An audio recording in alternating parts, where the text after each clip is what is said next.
USA's Cursed Forest, the Demon-Jinn House that swallows anyone who enters.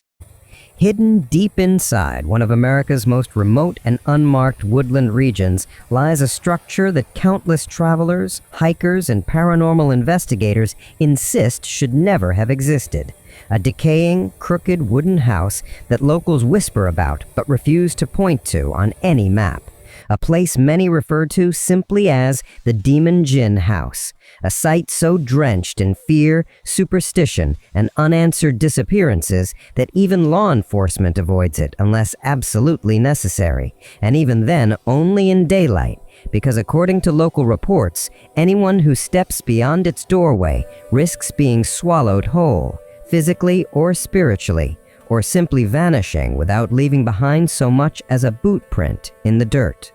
Over the past several decades, this legend has grown from hushed rural folklore into a topic widely discussed on online forums, YouTube exploration channels, and even small-town news sites, each trying to piece together how an American forest ended up hosting a myth more commonly associated with Middle Eastern tales of jinn, supernatural beings of smokeless fire described in centuries-old writings. Yet countless locals swear the presence inside that house is no ghost or typical haunting, but a predatory, intelligent entity that feeds on fear, imitates human voices, and lures wanderers through illusions that twist reality. According to scattered reports from park rangers and hikers, the forest surrounding the house is eerily quiet, unnaturally still, with wildlife avoiding it entirely, and electronics failing in a radius some estimate to be nearly 100 feet. Compasses spin out of control, radios cut to static, and flashlights flicker even with brand new batteries, which many researchers claim could be due to magnetic anomalies in the soil, though others argue the disturbance feels too responsive, too aware, as if the force inside the house reacts to human presence. Several well-known urban explorers on YouTube, including ones who specialize in haunted American backwoods locations, have posted videos describing how their teams found claw marks inside the walls, strange symbols burned into the wooden floorboards, and what smelled like sulfur lingering in the air, a scent historically associated with demonic manifestations, but also present in some geological conditions, making it unclear whether the cause is supernatural, environmental, or a mix of both. Though one explorer noted that after entering the house, he heard what sounded like his own mother calling his name from the attic, even though she lived 3 states away, and when he turned to run, the stairs behind him had somehow disappeared. Various articles on paranormal research blogs reference older police documents from the late 1970s and early 1980s that mention missing persons cases within the same forest, though details remain limited and inconsistent, with some documents reportedly removed from public access or partially redacted, which fuels even more speculation. Some believe this hints at a government attempt to prevent panic public, while skeptics say it's more likely that the disappearances were unrelated wilderness accidents, later stitched into the legend. Nevertheless, people from nearby towns continued to share first-hand accounts passed down through generations, stories of hunters who saw lantern lights moving inside the house when no one was there, tales of hikers who heard children laughing from the tree line at midnight, and a chilling story about a man in the 1990s who claimed he saw a tall, shadowy figure standing behind a window frame, bending and twisting its limbs in ways that no human body could physically manage.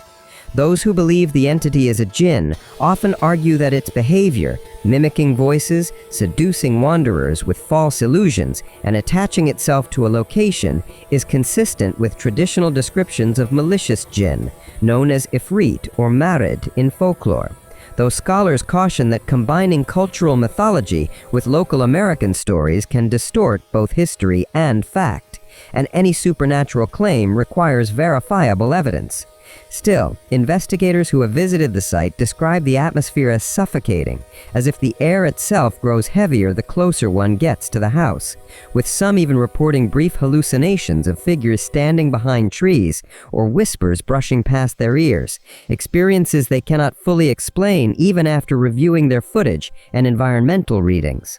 A widely shared investigative video from recent years showed a team entering the house at dusk, only for their cameras to glitch in unison the moment their feet crossed the threshold. When the footage resumed, several minutes were missing, and one team member appeared visibly shaken, claiming he felt something grip his ankle with icy fingers, though no bruise or physical mark appeared afterward. Forest management officials, when asked by journalists, often respond cautiously, suggesting the house is structurally unsafe and warning people not to enter due to the risk of collapse, which is a reasonable explanation, yet does little to quiet believers who point out that even demolition attempts have reportedly failed, with heavy machinery malfunctioning on site, workers refusing to approach, and a supposed 2004 bulldozer incident where a driver claimed to see a silhouetted figure standing inside the house's doorway just before his engine died. Scientific perspectives argue that psychological factors, the power of suggestion, and environmental triggers such as low-frequency sound waves known as infrasound or high concentrations of certain gases could induce panic, hallucinations, and a sense of being watched, conditions well documented in various haunted location studies. However, longtime residents insist these explanations fall short, particularly when so many visitors report similar experiences, despite knowing nothing about each other's stories.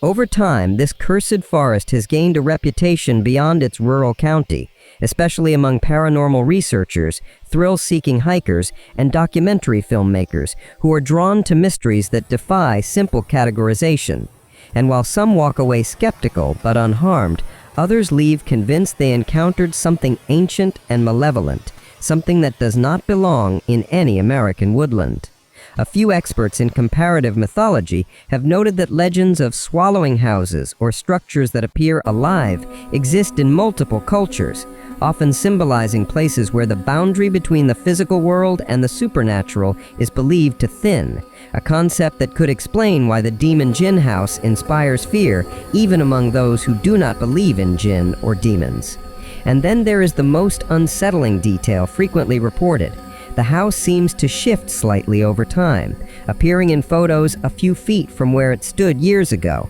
or changing window positions inconsistently across different explorers' footage. Though skeptics argue this could simply be due to camera angles or the deteriorating structure playing tricks on the eye. Ultimately, the legend of the Demon-Jinn House persists, not because it is fully provable, but because no investigation has ever managed to dispel it entirely. Every attempt to debunk it uncovers a new, unexplained detail. Every skeptic leaves with a lingering doubt, and every visitor describes a sense that the house is watching, waiting, almost inviting them to take just one step farther than they should.